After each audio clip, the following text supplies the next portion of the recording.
So I am Nayaswamis Lahari and my husband Nayaswamis Biraj. We are just emerging most recently from 2 weeks of recovery from knee surgery, which is a whole nother class, which we won't go into tonight. Definitely a class in that. What we will talk about tonight is something very dear to our hearts, and that is basically the inspiration that's behind this book and the person who wrote this book and the life that Narayani has lived is very much like the path that we all walk as disciples.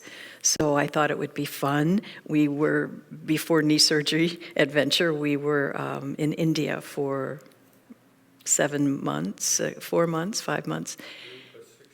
Anyway, 9 months over the last 2 years, and those months were spent with Narayani and her husband Shurjo, and some of you would have seen them when they came a couple of weeks ago and did satsangs and talked about the work they're doing. So you got a little flavor of them.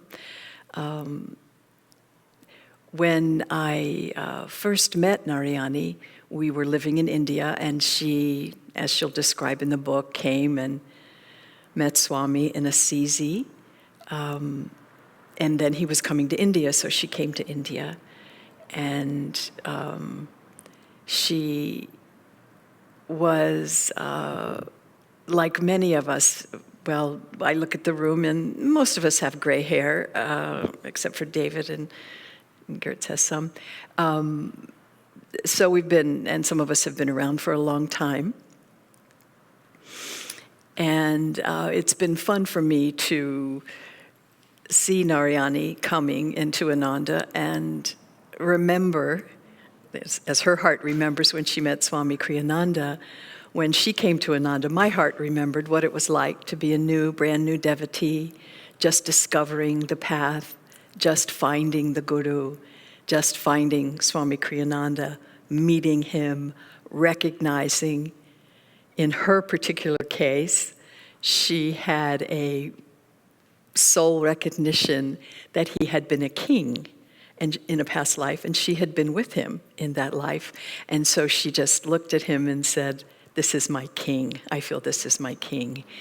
So to meet your spiritual teacher and to have that reawakening of some relationship that you've had can be very, very powerful. It was for her, and it changed her life completely around. So there are a couple of aspects of her discipleship that I thought during these 4 weeks we would talk about, tune in about, maybe have a story or two, and then talk about how, and then maybe think about during the week, what does our discipleship look like? And are there ways that we can practice some of the attitudes and the ways that she was in order to deepen our own discipleship? Narayani's a very, we hear the stories of her youth. You, David, haven't had the homework assignment to read the first 48 pages, but in that first part, she talks about being a child and going to sleep at night with angels all around her, being aware of angels being all around her, very light consciousness little girl. And she said she would scoot over one corner of the bed so the angels had lots of room to sleep because she didn't want to crush any of them.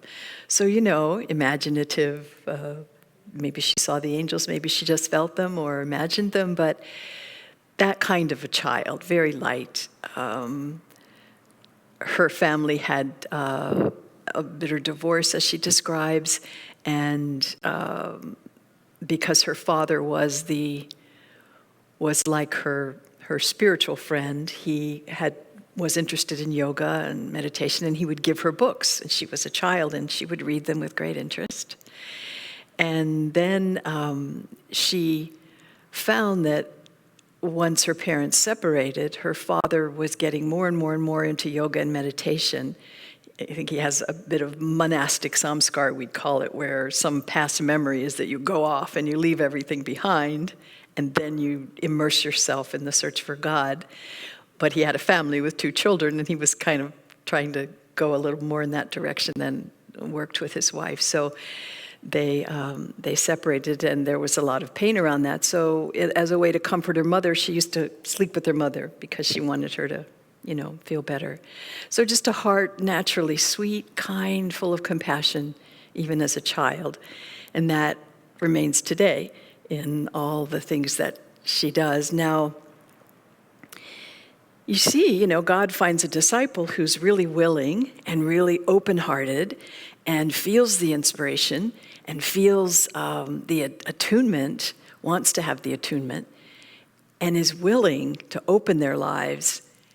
And we sort of see what happens with Narayani's life as we read through the book. Many things change.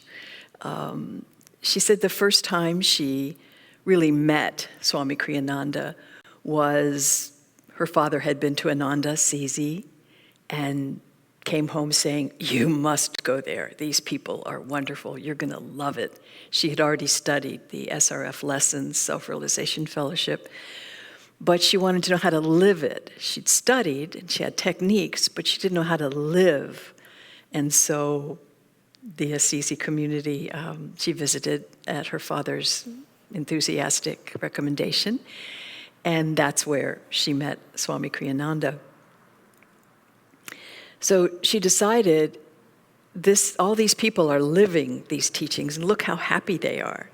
It's like, many of us have that story, whether it was that we went to the temple here, we walked in the room and went to the bagel bar afterward, or listened to the people chanting, singing, talking about the Gita, whatever way we connected. There was this joy that lifted us. And what was that feeling? We often hear it from people as they come to Ananda. Well, I was looking and looking and looking, and then suddenly I walked in and I felt like I came home. There was something about this place, these people, made me feel at home like I haven't been. So she had that experience. For her, it was in Ananda, Assisi. And she describes being in the temple there. It's a beautiful temple. All of our Ananda temples are beautiful, and this one has a dome, big dome, and you walk down a nice path with greenery all around, and it's up from the town of Assisi. It's out more in the country than we have here. Obviously, we're in the middle of Silicon Valley, which is its own kind of blessing in many ways, but there it's quieter, it's more nature, more silent, more, just not different environment. And so she went in the temple, and they were singing. There was a choir concert that night. So she looked up there, and she saw all these people in these bright color, long, flowing dresses, and they were all so happy, and they started singing. And that's when she first thought, I've come home, when she heard that music. And we'll hear as time goes on how music has been important to her, very important, life-changing ways. She said, that's where I first met Swami Kriyananda, was listening to those songs, and I knew this was something I wanted. Then she met him personally, and then the path goes on for her of being with him and dedicating her life, feeling the call to move at his request, to follow steps of the way as he was traveling. And so it's a life of discipleship that's maybe seems very easy and super blessed, and it has been. It's also a life that's had a lot of trials and tests. And you wouldn't know it to look at her now because she's so joyful, but she has gone through quite a number of tests around her discipleship. So that's the introduction so far. Are we ready for music? Okay. How about music, then Q&A, and then discussion after? There's no Q&A on your list. I know, but it's our hybrid model. No? No? No. Okay, all right. You can tell we've worked out every detail of these. Well, we did, but life changes.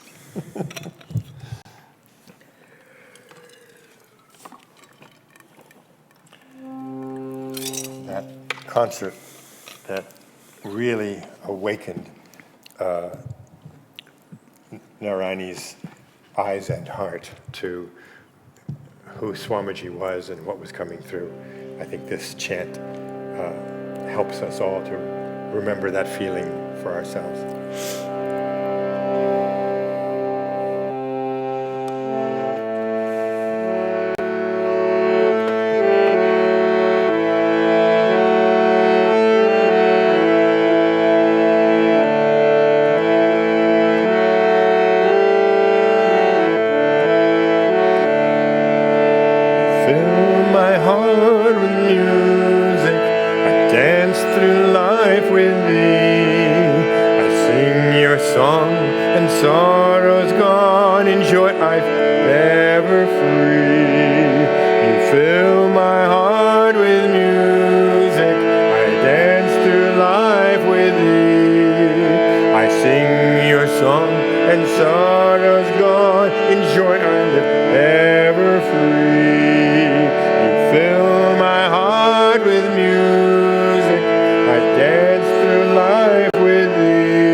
In what ways did she find music helpful and important? Tell us a little bit about that. Well, she recognized it right off as this is my home. This is this vibration that I want. Then, not long after that, she realized she had cancer of the thyroid, and it was a big surprise, and she obviously needed to deal with it and face it. But she was already in the aura of Swamiji, and he was saying, I hope you'll be there when I come to Assisi. I hope you'll be there when I go to this place. I hope you'll be there when I go to the US. And so she was already in his aura. And so she just felt light about it, pretty much. She went home to do her treatments in Spain. And Swamiji told her, just listen to my music. It will help you. So I don't remember if she said this in the book, I don't think at this level, but she went home and she... Yeah, whatever you remember. She's told you a lot more stories found than are in all the of book. his music and started playing it 24 hours a day. So when she was sleeping, she had his music playing. When she was cooking, she had his music playing. When she was cleaning or doing this or walking, wherever she was surrounded 24/7 by the vibrations of Swami Kriyananda's music. And she was having treatments, and it was pretty serious. She hasn't actually said this, but other doctors have told me it was life-threatening. It was a very serious case. I don't know what number it was in the stages, but it was life-threatening.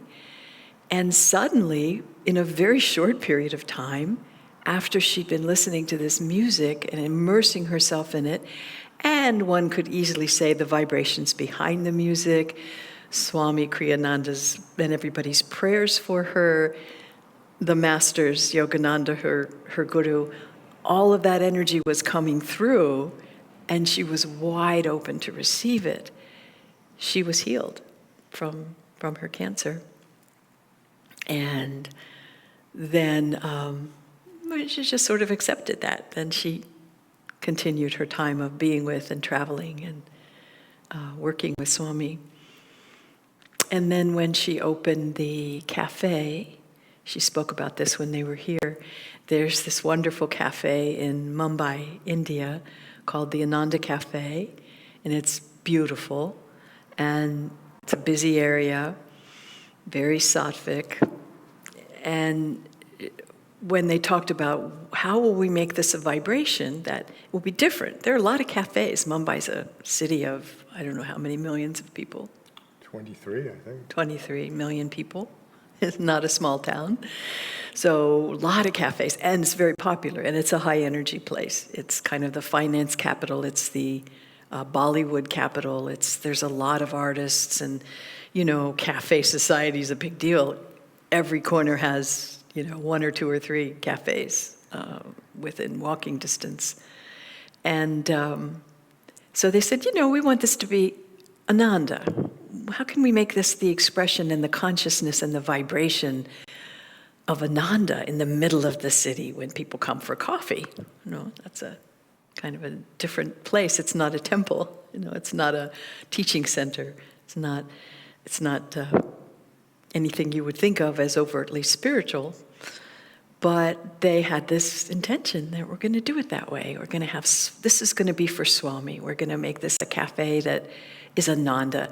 So what did they do? They had music playing 24 hours a day when they first got the building, when they first opened it, and when they decorated it, when people were making it, and then when people were serving. And they invited in devotees to volunteer, to have a way to share the joy that they were feeling by taking the meditation classes and going to the kirtans. It's a very busy center in Mumbai. All the activities, it's like here every night of the week, pretty much there's something to do. A lot of singing, a lot of kirtans.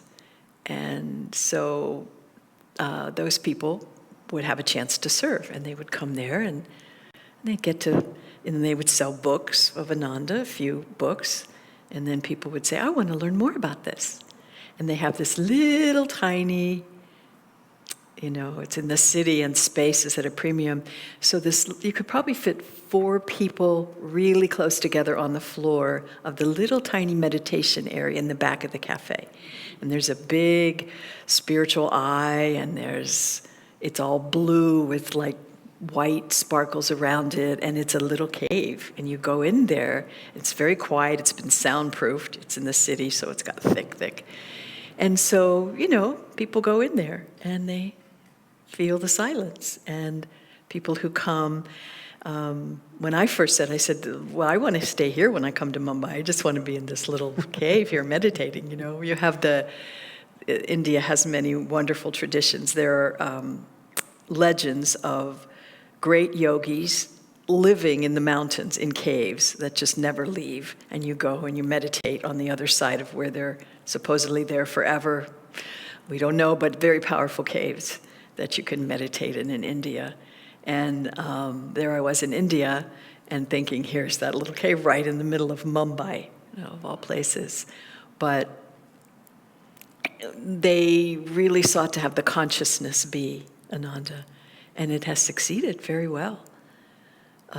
So music, again, music. So just to clarify, that of course was 20 years after the other story you were telling. Yeah. So just to set the Right, timeline a little time-wise, bit, yeah. Yeah, so this She is, survived her surgery. she survived her surgery, back to chronology cancer. here, and came to Swami, and she was given the advice, one of her first big tests, because she's a very humble and sensitive person, and that serves her well in tuning into God, but she was a brand new devotee, and so one of the ways she was tested is that there were all these older devotees around who'd been with Swami for years and years and years, and Swami kept saying, Narayani, come over, do this, do that, but he didn't tell them that he was inviting her over, or to the degree that he didn't talk about it very much with them. He just had this relationship with Narayani. And so she'd come over and she'd feel people kind of thinking, what are you doing here? Are you, because some of them were charged with taking care of Swami and holding a safe home and space for him so that he could have a recharge time because he was teaching and busy and often out. But, so the home team was really trying to kind of protect him from a lot of people who would have liked to have his time pull on him. And he needed, to have time when that wasn't happening. So they were always on the lookout for people who would be trying to, take Swami's time and energy when he was trying to recharge. So for a while, she had to work with people thinking, well, what are you doing here? And are you taking energy or are you giving energy? And then at one point, because Swami one-on-one would say, so Narayani, now I'm going to be going to India and I'm going to be going to the US and I hope I'll see you there. Will I see you there? And she felt he wanted her to come, so she would do everything she could to go. And she would go. And she was spending the money that she had. She had sold her apartment. She had a condo that she'd bought, and she sold that, and then she was using that money to travel. And then she was starting to run out of that money and didn't know what was going to happen next. But she had to go inside. And at one point, someone she respected a lot, obviously a spiritual superior who'd been with Swami for who knows how many years. She never said who it was. But could have been many people who were around who'd been with Swami for 20, 30 years, and saw this, I don't know, I'll use a phrase, young little whippersnapper, coming in with all this great, fun, bubbly, just cheerful energy. But boy, she's awfully young, and what's she doing here, And so at one point, Swami's telling her to go, go, go, follow me, follow me, follow me, and she's doing everything she can to be there. And then it's like the money's running out, and then at the same time, somebody said, you're kind of new on the path. I think you should just stay in a center.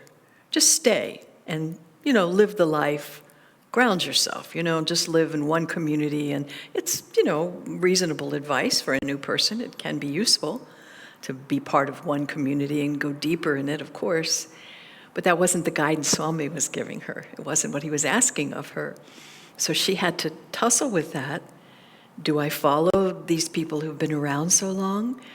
Maybe he is just, being so nice to me and giving me energy. Maybe I'm not really helping him, which is all I really want to do, is to help him and make his life easier. Maybe that's not happening. So she had to wrestle with, what is my heart telling me? What is Swami, how am I interpreting what Swami's telling me? What does my heart feel about that? And what are other people saying about that?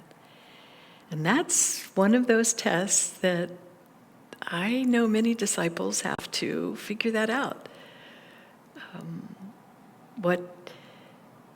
It's nice to ask for guidance. It's good to listen. It's important to have guides, people, to bounce things off of and hear what they say.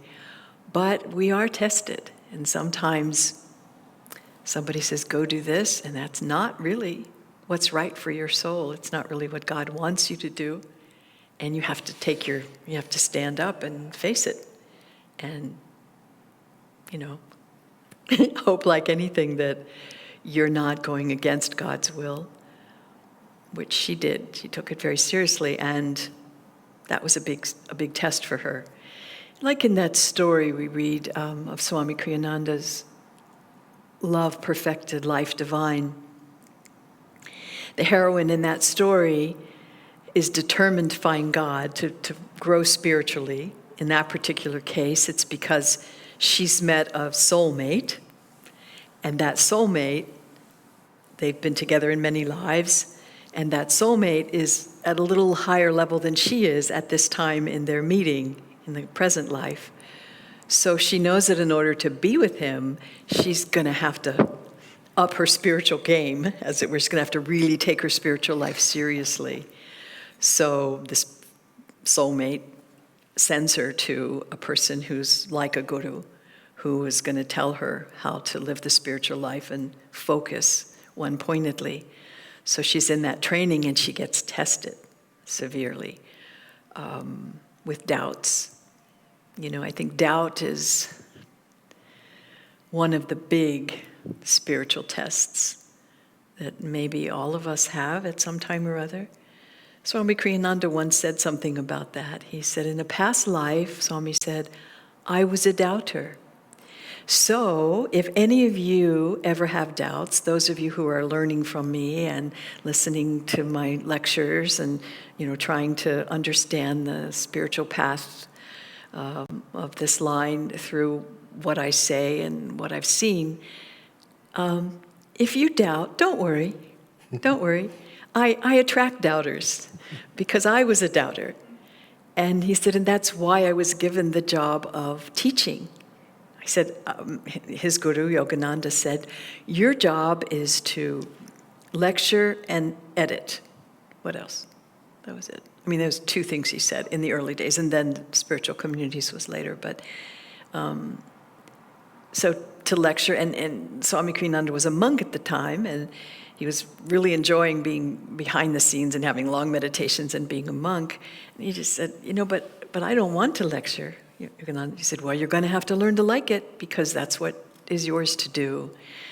So he did, and thank goodness for all of us that he did, because he was a marvelous lecturer. He covered so many areas, and he explained it so well, all the little questions we would have, and the promise of being able to rise to the higher levels of spirituality seems so possible. But the way he got there, to be able to share in that way, was by doubting. So, but he didn't stop with the doubts. He was, with that big test he had in 29 Palms, where Yogananda was working on the Bhagavad Gita, and he took Kriyananda out with him, and Kriyananda, he said, now take this away and edit it, which was an absolutely impossible task. The Rubaiyat, I think, at that point. It was the Rubaiyat, that's right, because he hadn't finished the Gita yet. So Yogananda had written this amazing scripture, the Rubaiyat of Omar Khayyam interpretation and in translation. And he said to Swami Kriyananda, 23 or 4 years old he was, now go edit this. Go off in this room all by yourself. Stay away from your monk brothers. Don't help them build things. Don't do the things you've been doing. Just go off alone and work on this. And it was an amazing test for Swami Kriyananda. He had no idea what he could possibly do with this. He was young. Who am I to edit, this master's work? But I'll give it my best. It was a testing time. He actually struggled with doubts in that time in a very deep way. And he said the thing that broke through his doubting time, there he is, and part of it, he was so happy that Yogananda said, come to the desert with me, because there were just a few of them, a few monks. People would come out and visit, from the headquarters with business things or correspondence. They'd come and visit and go away. But most of the time, there were just the monks and Yogananda out there. What a blessing. What a great time to be there. All this time with Yogananda, and get to be around him. In the beginning, they were all around him in the evening as he was doing things, writing lessons and doing things. And then Kriyananda sent in this, off to do this singular solitary work. I think it was months, wasn't it? I think it was, yeah. And so he said he'd be there laboring with this thing, not understanding what the heck he was supposed to do or how he could do it. And he would look up and there'd be another monk going by and he'd hear two or three of them, "Oh, it was so nice to see Master today. He looks so full of joy." And then here he is alone in this dark room, not knowing what his life was and having all these doubts about the writing, He said, but I never actually doubted him. I never actually doubted that he was my teacher, my guru. I never doubted that. But my understanding, I couldn't understand how he would say the teachings are this way, but then they're that way. Or this means that, or this means that. Or why did he say it that way? Because Kriyananda was very intellectually trained, and he was trained in the either-or system of Aristotle in Western education. It's either this or that. Compare, contrast. Yes or no. It was like that. And then here he is with this Indian master who's saying, well, it means this and this and this, and then it also means this and this and this, and then sometimes it means this, and sometimes, because isn't that how it is? I mean, what in life is absolutely black and absolutely white all the time? We live, when we try and, we're in a world where having something be absolute, it doesn't happen. It's a world of duality. There's always both sides. Even, yes, low in the world of politics, there's always both sides. And usually there's something on both sides that relate to the truth. So, but that was a different way of looking at it for him. So he was questioning, what am I doing? Does he know what he's talking about? And what am I doing with this person who doesn't necessarily know what he's talking about? And then he realized, but I love him. He felt in his heart his connection with Yogananda was not just about the understanding of the teachings. Did he understand the nuances of karma? Did he express it right? Did he understand? Was he able to explain to Kriyananda in a way that he could understand at that time some of the nuances of the spiritual life? He wasn't hitting with him on that level, but he knew in his heart, he's my guru and I love him. And when I read his book, I had this experience that this was the truth. And I met him, everything I experience around him, in his consciousness and his vibration, I feel at home and I feel the truth and I feel this great love.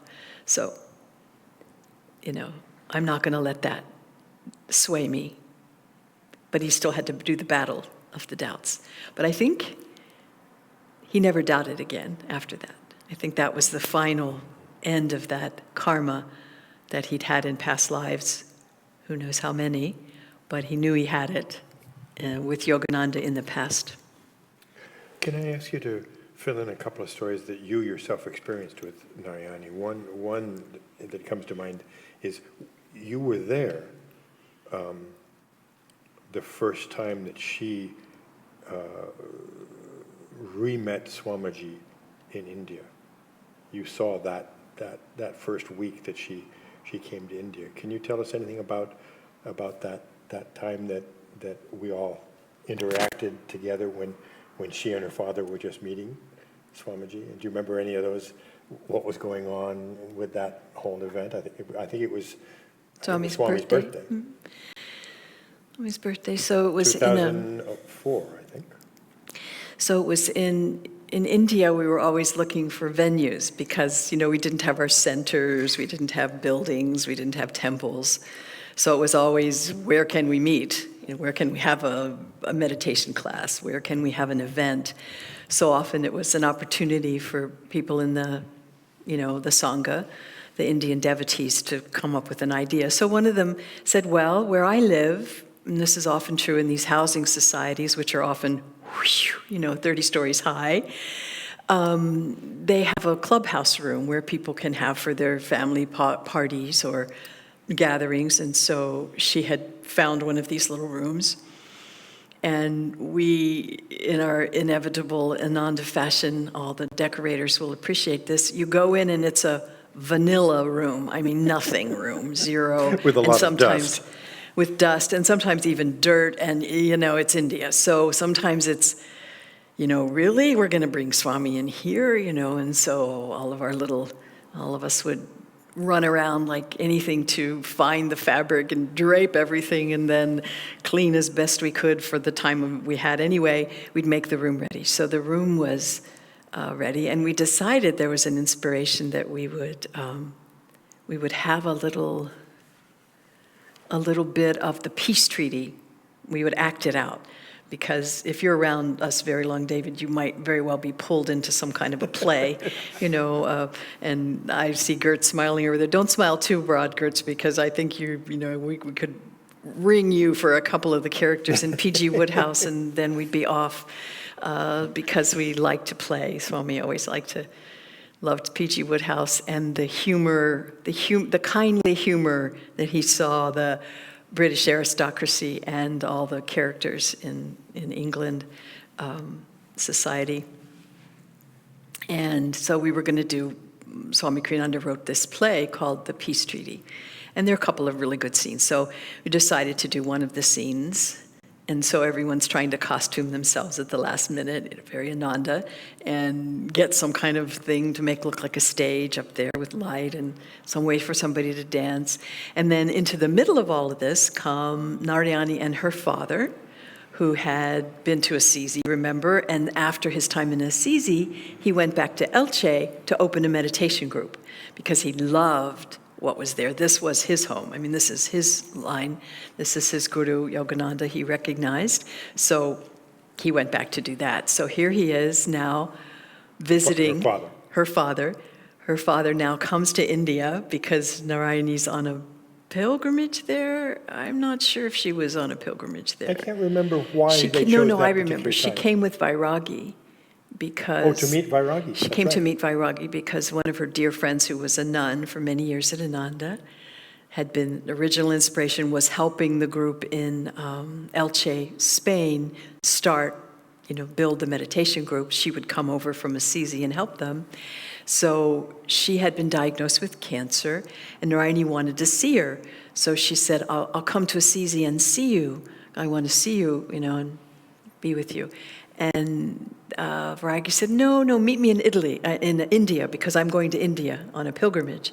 So that was the plan. So Vairagi was coming to say goodbye to Swamiji. To say goodbye, because her illness was progressed, and she didn't stay in the body much longer than that. So it was her final time of seeing Swami and saying goodbye. So Narayani said, okay, I'll meet you there. So she came to India. So we're setting up the room, and what did we have? 2 hours to set it up or something? Not very long. That was probably luxury. But so we had screens. Thank goodness God developed screens whenever you're decorating in such places. You want to screen out a lot of whatever it is that's there and make your own reality. So we were draping some screen, and then in they come, happy, joyful, can't speak English. We couldn't speak with them. Our Spanish wasn't good enough. But they just jumped right in with the right energy and, I'll help you drape this and drape that, and I'll help you do this. And then they were just in the flow, decorating with us all, and just part of the family. They just fit in immediately. She was lucky we didn't recruit her to dance in the play the first night she was there, because that has happened, and she does love to dance as a child, I love those pictures in the book of her. Mm-hmm. She used to dance flamenco because she's grew up in the Spanish culture and loved to dance. And so that was their entree. And then Swami kept just inviting her to do things and be around. And so that was the landing. One more story that might be fun. Yeah. I would still fit in tonight. It's a little later in her evolution, but you and she shared another time where there was a frantic moment of, oh my God, we've got to do something special for Swamiji out on the Pune land. The very first thing out on the Pune land. Could you tell that story, Bridget? Escapades of devotees, where This was now, again, well, how many years later? Not that many years later. Not 5 that years many. later. it's a good story. It reminds me of something that Devi has said about the early days of Ananda village. It's a Daffy Duck line. And she said, they said it was impossible, but we're so silly, we don't really know any different, or something like that. We're so silly. And it's kind of like that. Swami was coming to the land. We're out in Pune. It's the jungle, basically, except it's got a clearing in the middle. And there's nothing out there. And, you spend 20 minutes on a road that's like this to get there. And so this is land that Ananda's trying to have its first World Brotherhood colony in India. Anyway, so we had the land, and we were starting, and Swami was coming out. And so there was I think it was his first ever visit out there. I think it was, because others, Dharmadas and others, had found the land, chosen the land, decided on the land, and then Swami was actually coming to visit the land. It was already being bought. So... By the way, I think this is a story that's not in the book. So this is... Probably. You're hearing it for the first time.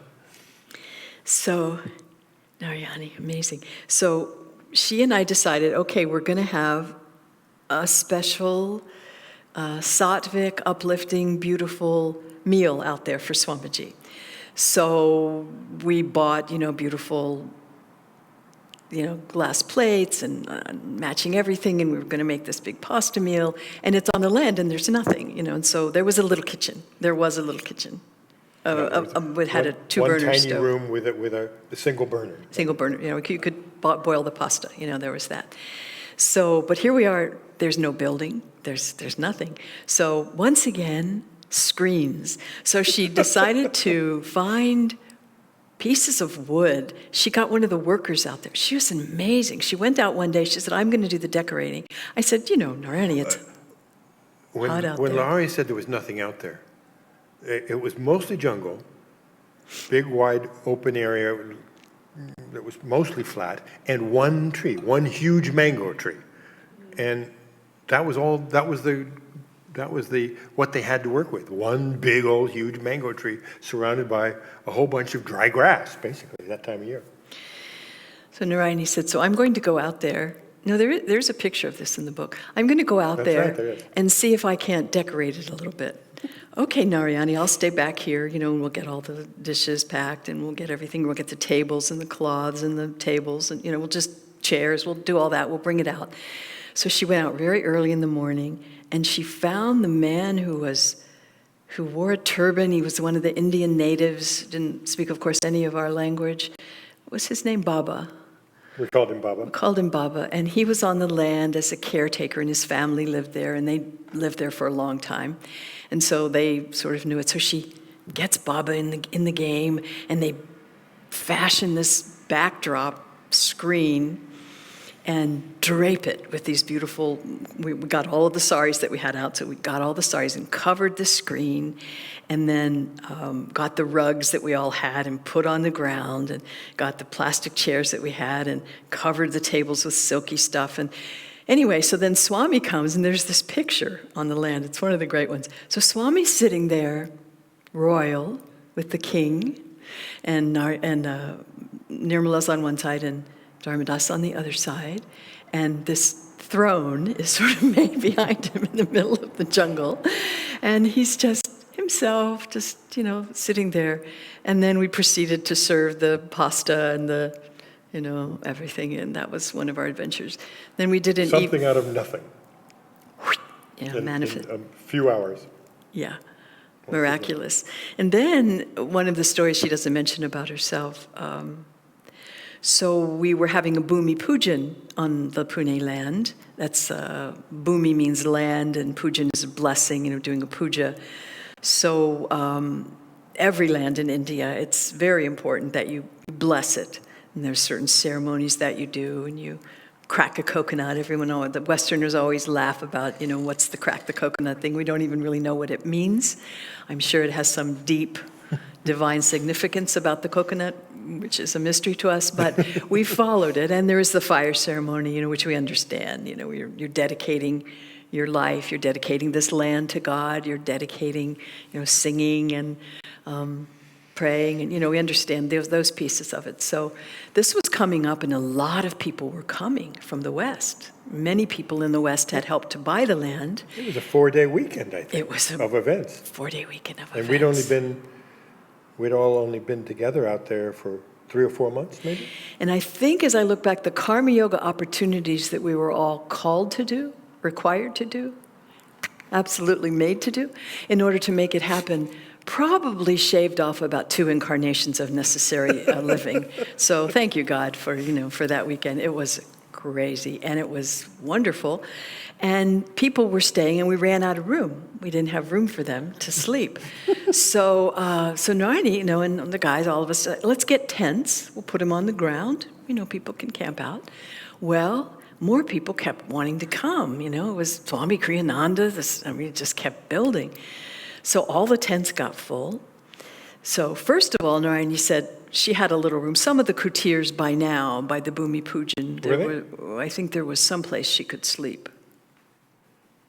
I don't recall. A few of us maybe were sleeping there. Swami's home was at least half built. So there were a few places that had roofs and walls and windows that almost touched the top. So they were camping out in those places, and she had a place in one of those places with Leela, I think. But then it kept, manifesting, magnifying, multiplying is the word, multiplying with more people. So then she went into a tent. And I thought, wow, that's a devotee. She's just joyfully doing whatever needs to be done. People need, of course, just. Then the tents got all full. So she didn't tell anybody this, but she gave away her tent. And then she went and she found a little place in the tiny little room. Right next to the kitchen. Right next to the kitchen. A room smaller than the kitchen, which was already So it was very small. kind of one of those Jnana Mata sleeping in the laundry room kind of stories. And we never even knew until years, and we're like, where did you sleep that weekend? Oh, yeah, I was over there. So she just gave up everything completely and was so happy and joyful in that and carried on such grace.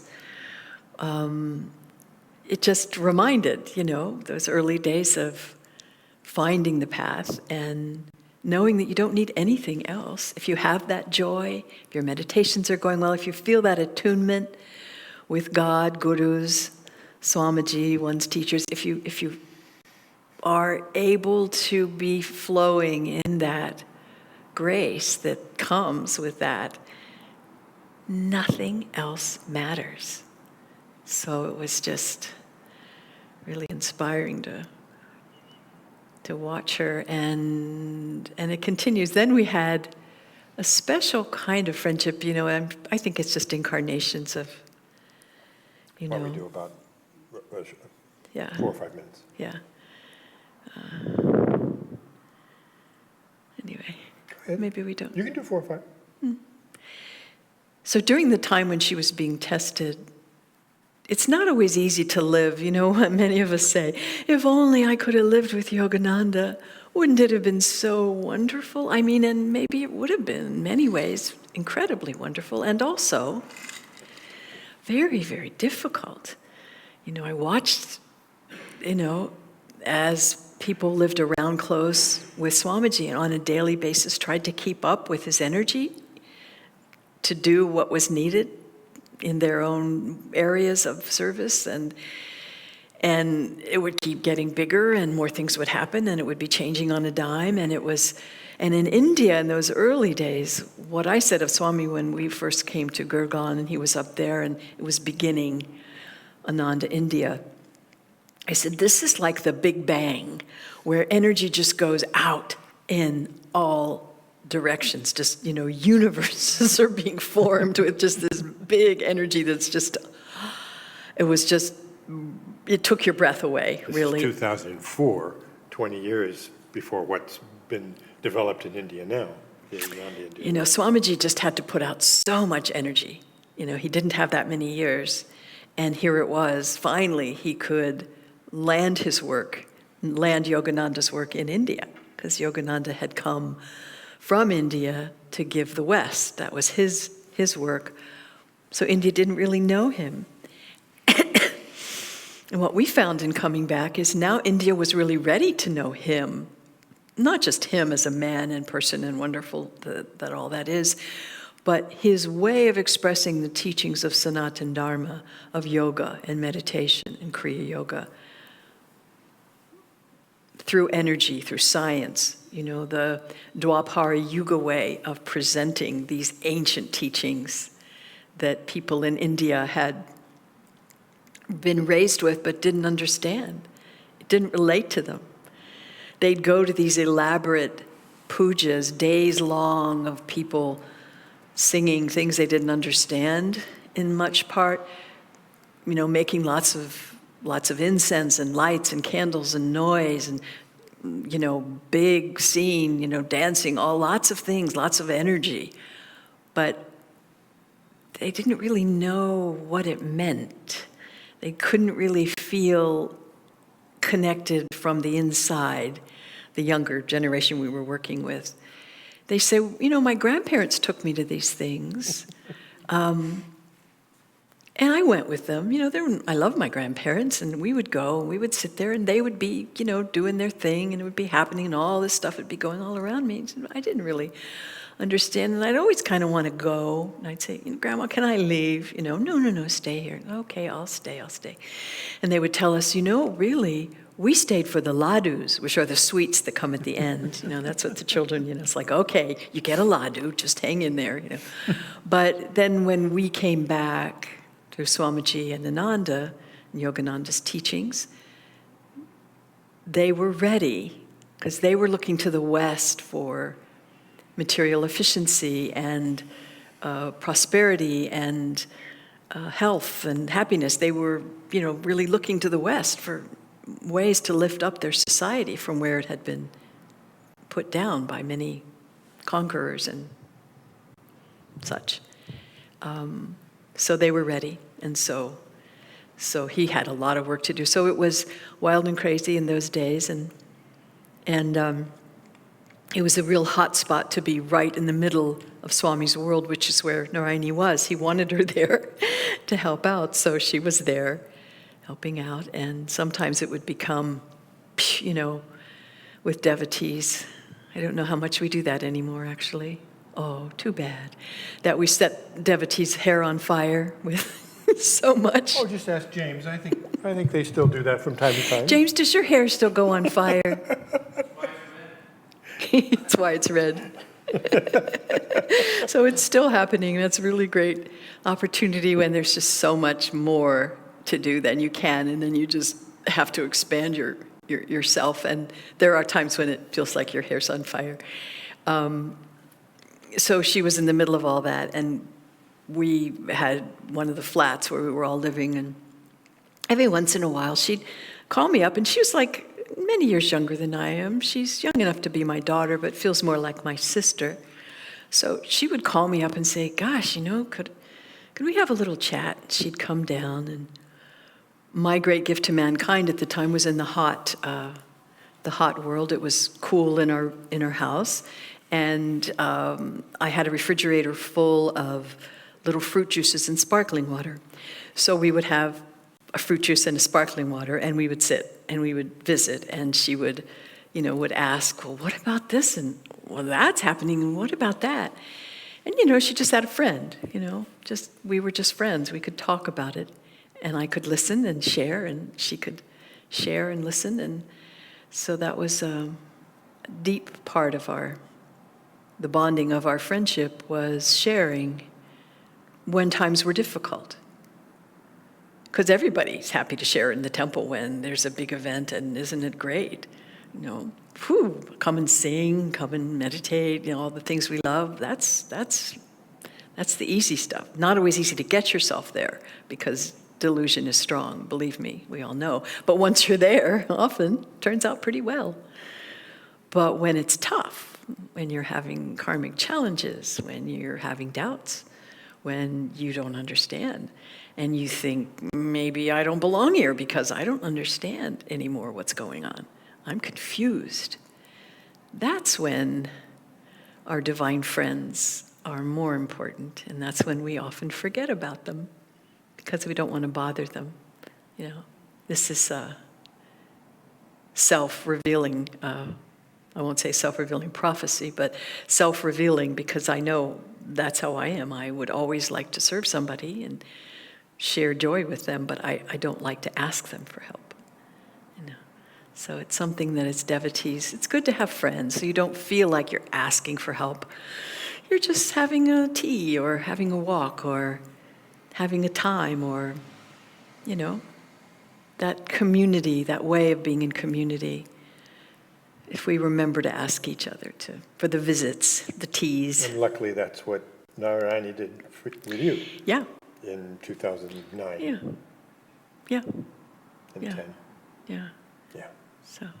So anyway, Okay. I think that's probably enough for Yeah, tonight. no, I think it's great. So we get to. So, those of you that happen to have brought your books, good on you.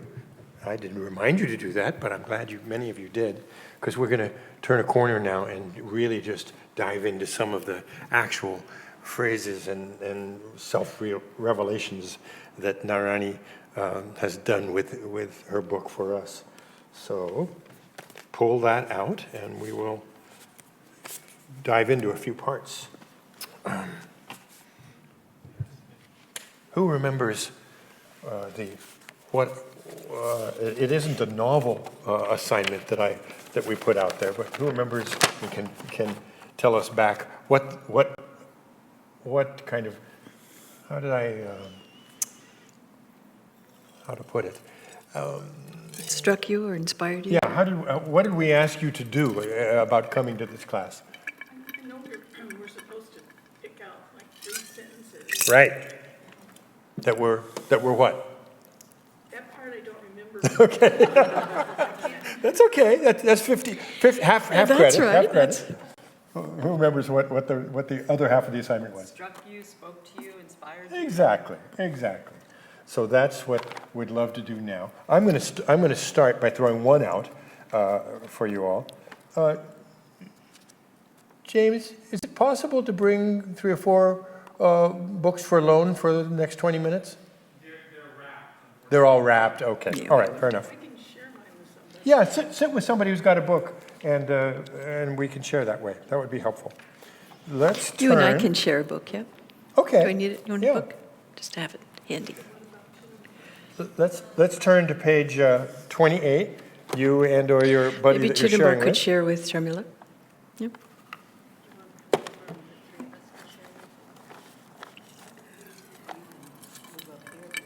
Yeah, pull your chair, Chidambar. That's good. On page 28, I want Rita. Would you do us the favor of reading 3 paragraphs there from the start of page 28? And I'd just like to use this one section as our first launching off spot, and then we'll I see. can just give her my mic.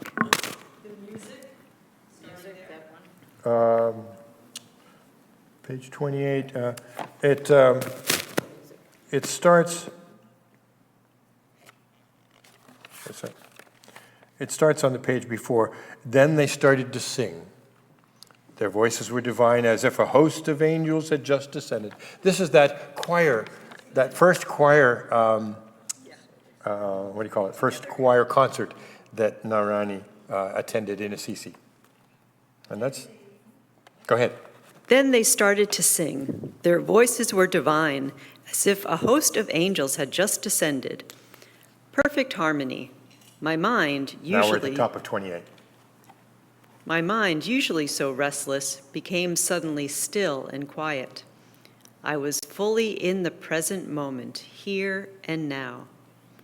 My consciousness was lifted into a state of perfect love I had never experienced before. A love I didn't even know existed. With an explosion of tears, the floodgates of my heart opened. An hour later, the concert ended. Vairagi came over and hugged me. I'm not crying because I'm sad, I told her. I feel so much joy. This is all new for me. The music had given back to me something I'd lost so long ago. I had almost forgotten it, but my heart remembered and rejoiced to find it again. Thank you. So I just want to know how that passage, I know that's a long one, longer than any of the sentences or two that I asked you to bring into class tonight, but what's your own experience with that passage, with what happened to that night with Narayani? What happens, how do you respond to that? Does it bring up memories? Does it, anything at all? Go. The first time I went to Ananda, it was Ananda Sacramento. That's right. Just talk into it. It's fine. We still got the live stream for That's people's fine. benefits, so Don't worry about it. don't mind. Just The talk. first time I came to Ananda, I went to Ananda Sacramento, and I went in to the temple, and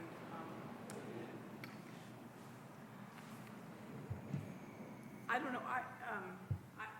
My experience probably wasn't as profound as Narayani's, but I knew I wanted to come back, and when they gave the blessing, I jumped up, and I didn't realize you were supposed to wait, to be polite. I was wondering, why is everybody not coming up to get the blessing?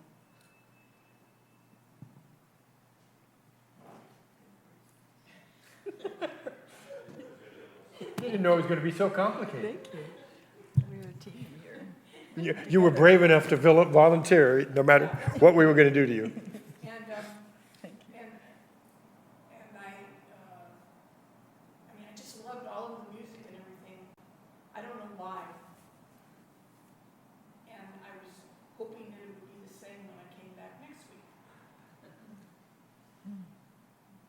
Yeah. that was my first Yeah, experience. okay. Who else? Anything at all about that passage that we just read? My first experience with Swami's music was before I even came to Ananda. A friend of mine had a friend at the village, and we were going to go on a hike up at Downeyville. I lived in Belmont at the time. And all the way there, all of Swami's music was playing in the car.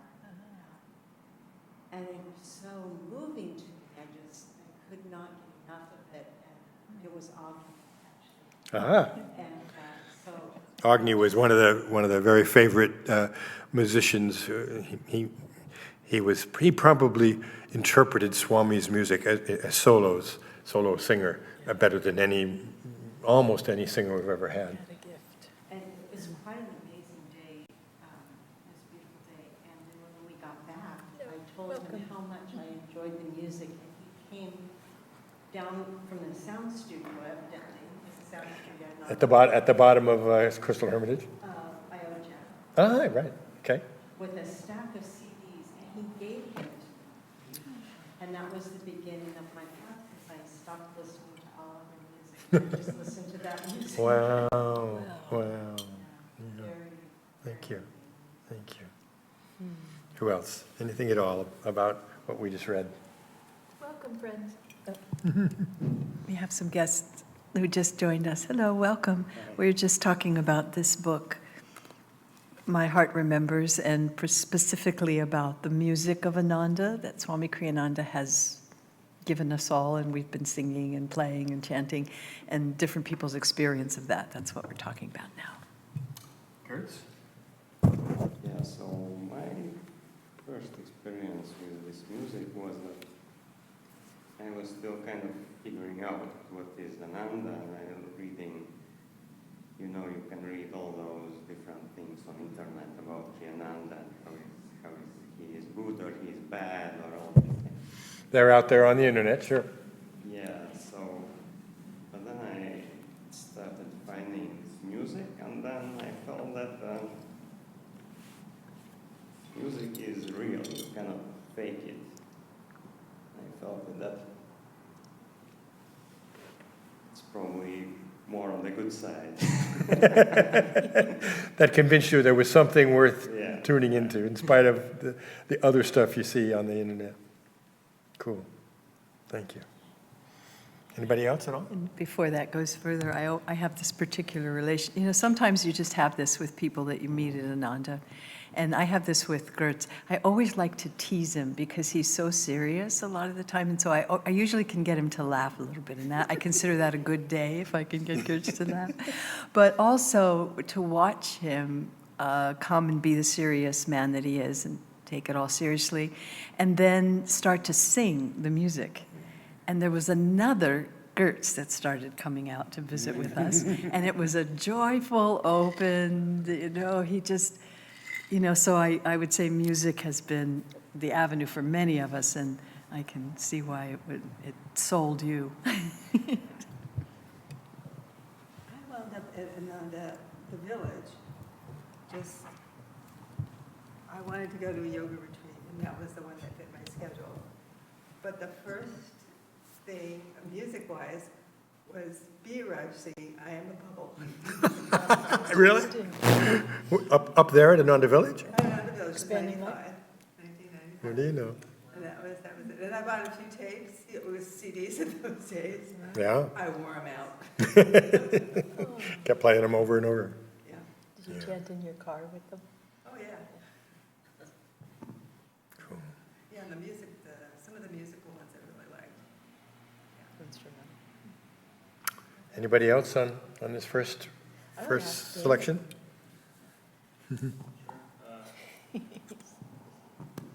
Yeah, I started coming here maybe less than 2 months ago. The choir, that was at this time.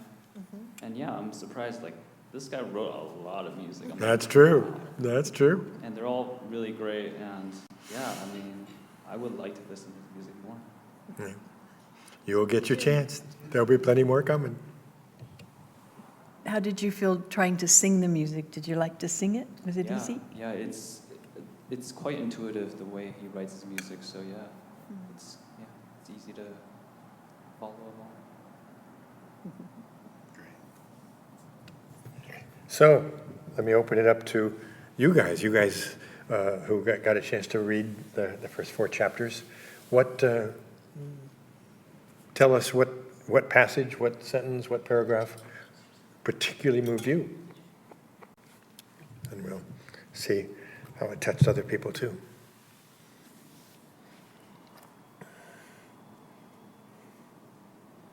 Ooh, look at this. There's even bookmarks on this copy over here. I think we've got an avid student ready to share. Is it true? A for homework. I'm trying to find where. Okay, take your time.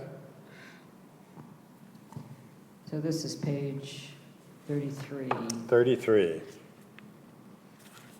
and it's the 3rd paragraph down. Okay, It thanks. says, "He smiled at me with shining eyes. I replied with a nervous smile of my own. No words were said, but at that moment everything shifted, and the thought flashed through my mind. I'm standing in front of a king, my king." And this isn't the only place where I was really taken with this idea of no words. There's another place in which she says words were really, she didn't say it exactly this way, but words were really more like my enemy. Yes. Because they would have gotten in the way, where not having words was really my ally. Yeah. I think That was a she's very fascinating sentence, ally. wasn't it? Yeah. And I was just struck with how much of her story is so beautifully about attunement, and that in the beginning, that's what she had to go on.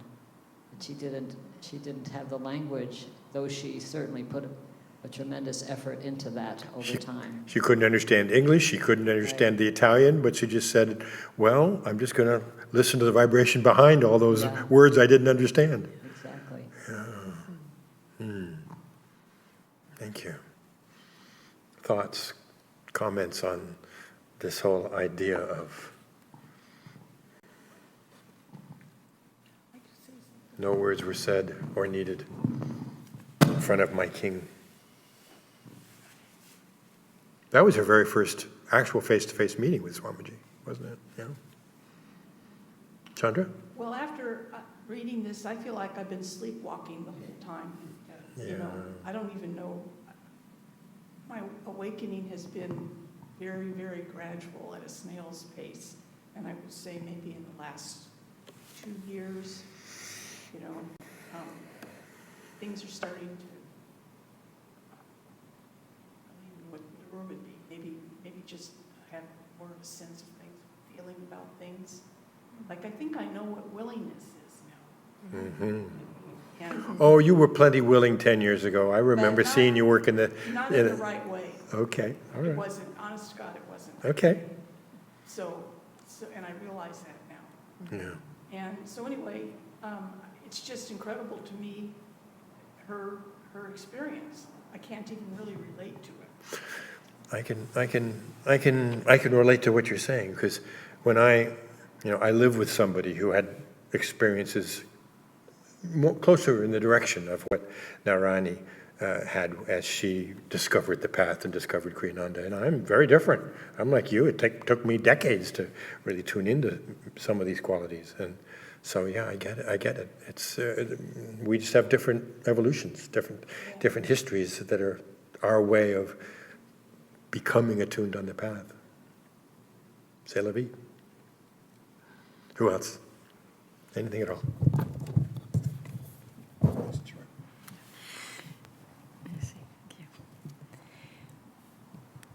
I was just thinking, and the important thing, God gives us all these friends so that we can be inspired to keep going. And the only thing that's required on the spiritual path, one single thing that's required, is don't give up. And we'll get there. And enjoying the wins along the way, the little successes, but always knowing, those people have made it. Swami Kriyananda made it. Yogananda made it. Narayani is making it. We was like, ooh, it's possible. And anyway, so I think when God and Guru looks down and says to any of us, they're not giving up. I'm going to stay with them. They're going to get there. And anyway, so, yeah. You might not even know when you're not giving up, which is my case. Well, yeah, because until we get it, we don't know it. But if we still show up tomorrow and the next day, then we still have a chance to get it. Isn't that fun? Who else? Anyone else on the words aren't even needed? Recognizing my king, any of those concepts? What page was it, 33? That is 33, yeah. 33? You going to comment on that one, or you got another section, Chidambar? Autobiography. Why don't you pass him the... No, she got the autobiography from her dad, and page 22, I think that is. 22? Yeah, I know.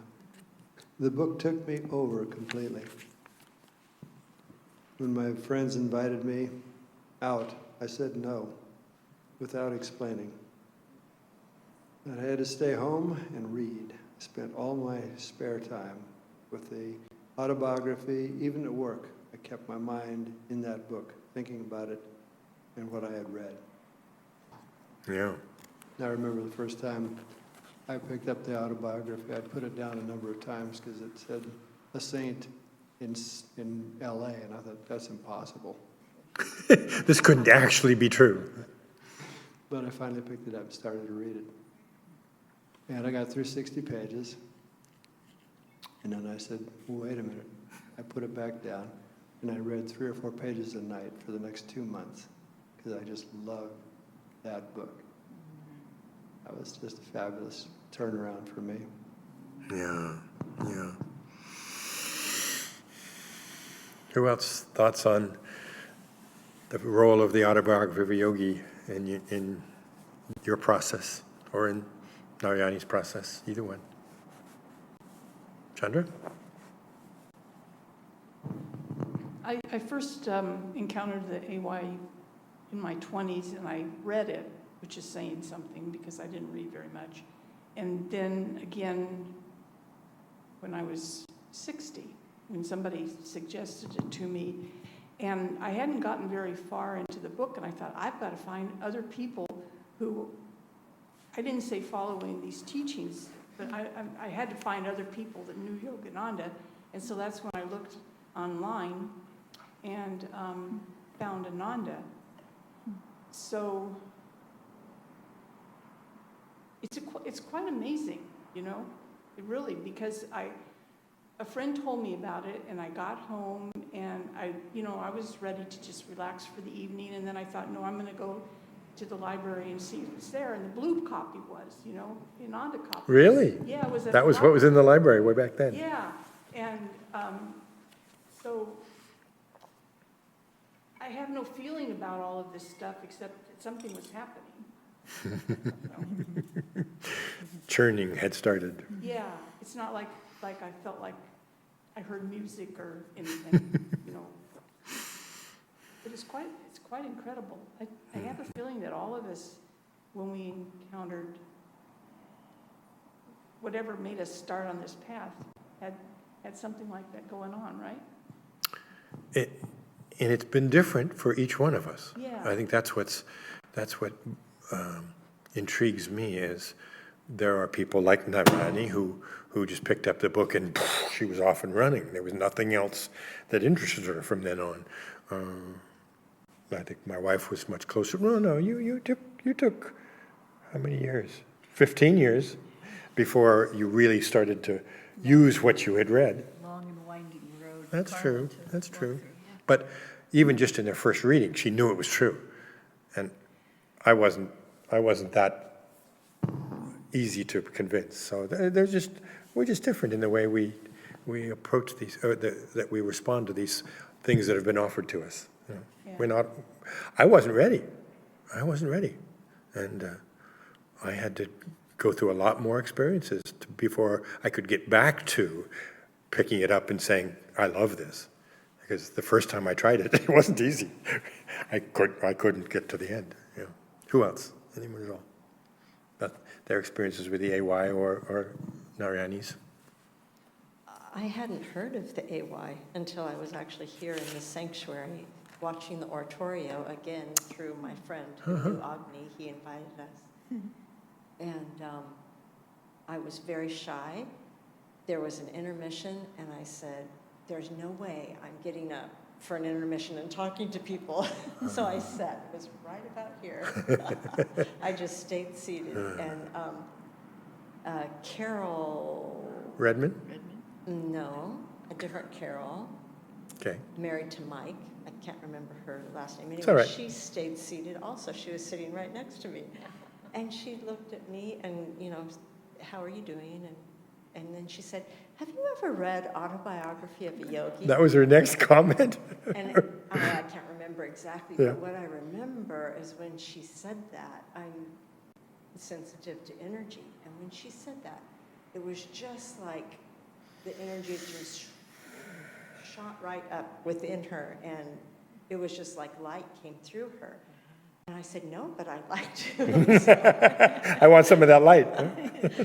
So I was more like Narayani when I found that book. I read it day and night, all my waking moments, and I noticed that people were responding to me differently in my life.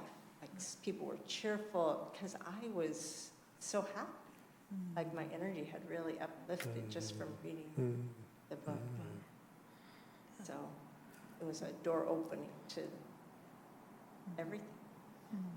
Thank you. No. Here you go. Who else? Anyone at all? Yeah, Rita.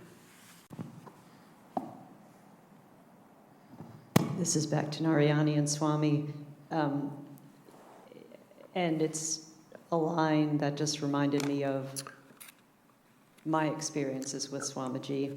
What page are you going to be reading At from? the top of page 33, it's just a very 33. short line. That's great. She had just finished listening to his lecture, and she says, even as people around me began to move and talk, I stayed still and silent, hoping not to lose the peace that enveloped me. Yeah.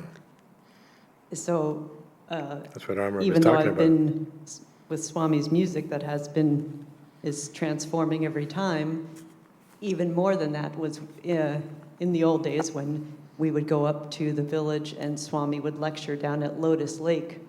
And I just remember he would, and why I'm saying it at Lotus Lake, because he would drive away in those days. Right. So I just remember people would get up and they'd start chit-chatting and everything, and I just thought, what are they doing? Because I was just, following the very last dust speck raised by Swami's car. Just.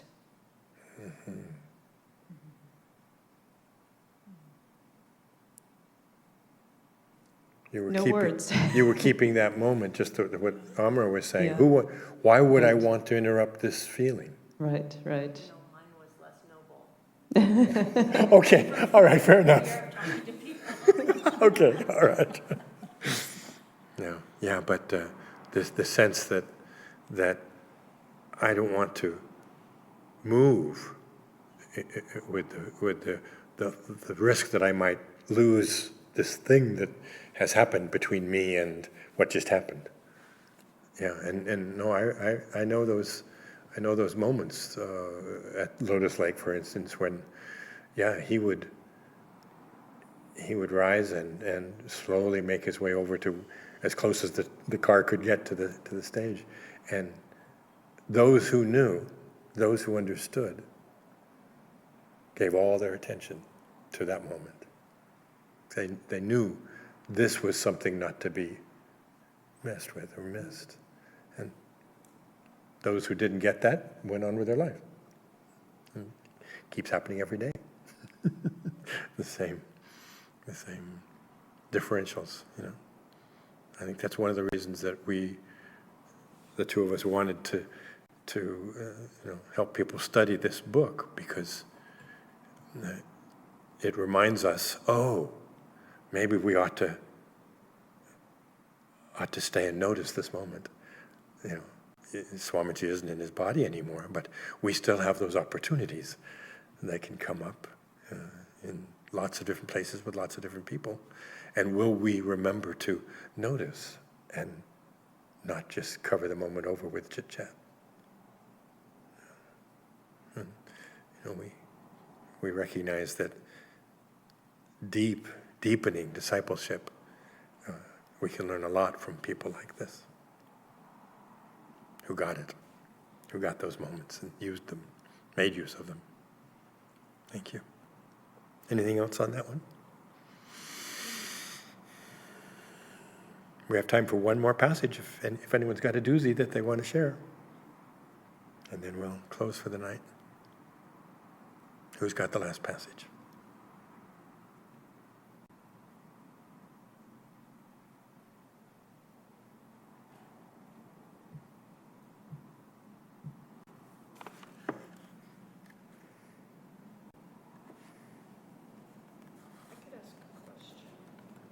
Okay, we can end with a question.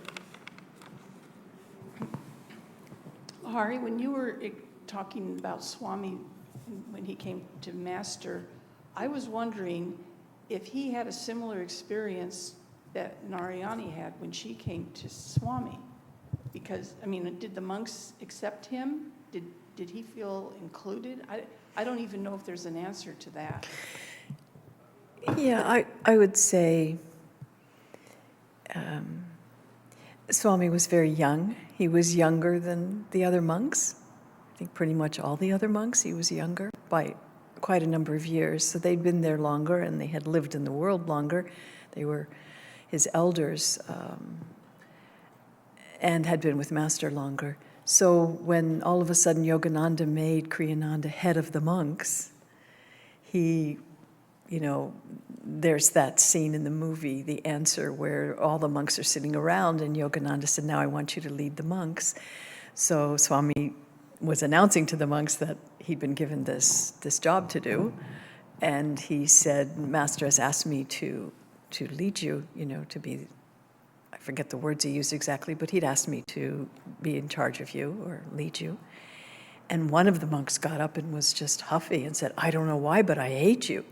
He said, well, I'm sorry, I don't know, I don't have any hate, I don't know, why. I'm sorry about that. And he got up and stormed off. So, leadership, I think, often has people who don't understand, and there's jealousy that, whenever there's a bright, shining soul new in a group, I think often I've seen it a couple times around, jealousy of, wait a minute, you just got here. What do you mean you're having good meditations? I'm not having good meditations anymore, or whatever. This doesn't seem fair, right? There's incarnations at play. But Swami was tested mightily later, of course, when they kicked him out and said horrible things about him and tried to destroy him and his work because of whatever karmic past life things they'd had. Just as an aside on that, and also because it was brought up earlier in passing,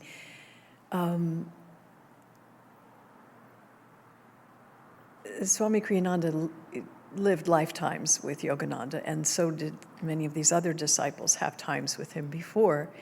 And in the past, he had doubted him. And he felt like that was at play also in their not trusting him now. He said that. One of the reasons they're kicking me out, they think I'm doing it out of my ego. They don't understand that I'm totally loyal to Yogananda, and they don't get me. They don't understand me. But part of that is because of the past. And they were a little stuck in the past incarnations. But anyway, so he was mightily tested, I would say. In the beginning, a little less so. I think he had 3 years with Yogananda. So I think during that time, he Swami didn't make it easy for Narayani. Well, there's similarity there too, isn't there? Because Yogananda never mentioned to the other devotees that he'd given Kriyananda a great work to do. He didn't tell the senior nuns or the senior monks, I'm giving Kriyananda a great work to do, let's all support him. He never mentioned it. Because each soul has to walk their own journey, and part of that, I think, is often the test of getting it, and then the courage to do it, to walk it, no matter what.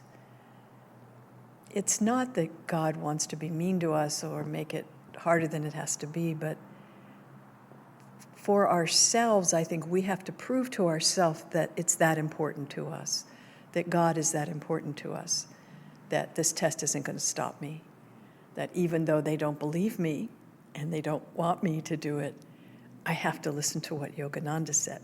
In Narayani's case, I know they are trying to help me, they think it's right, but I have to listen to what Kriyananda has told me and what my heart says from what he told me. So, yeah, I think there's similarities. Probably most devotees have 1 or 2 of those kind of tests through time. I mean, Divine Mother, gives us the opportunity to have tests so that we can prove to ourselves what's more important and to go deeper. Because when we're tested with, knees or whatever we're tested with, our own little private tests, it's not so easy to just go along, I'm having a great Kriya meditation in the morning. It's hard. So then you have to go deeper and find it again. Where is it? What is it? Is it prayer demand time? Is it pray for others time? Is it, how can I feel closer to God now? Because it's not so easy. My life is not supporting it in the way it often does with ease. I now have to work in a different way. But it makes us stronger. One small thing with this knee thing, again, is I was at one point in my battling with my own consciousness around it all and handling things and physical realities and all of it, I was at the point in my spiritual life where I was saying, if it doesn't kill me, it makes me stronger. That's pretty basic. I mean, it's like anybody in the world could be, using that as so it's not always easy. We do get tested. Divine Mother is good to us in that way. She'll give us a test or two so that we'll get stronger. Yeah.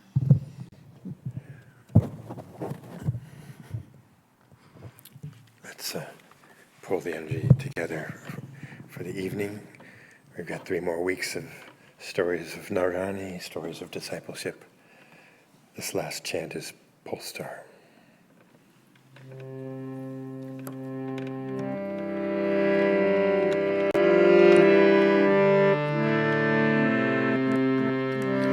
I have made thee Polestar of my life. I have made thee Polestar of my life. Though my sea is dark and my stars are gone, though my sea is dark and my stars are gone, still I see the path through thy mercy. Still I see the path through thy mercy. I have made thee Polestar of my life. I have made thee Polestar of my life. Though my sea is dark and my stars are gone, though my sea is dark and my stars are gone, still I see the path through thy mercy. Still I see the path through thy mercy.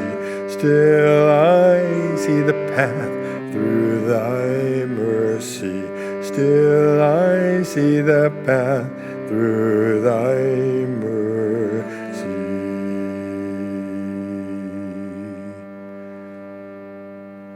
Let's close with a prayer.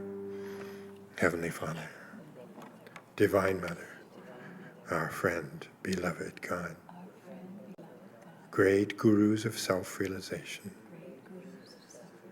we thank you for this opportunity to be together in satsang with fellow disciples.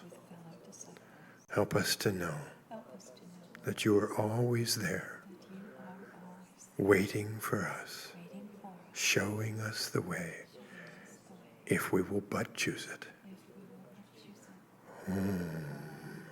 Shanti, Shanti, Shanti.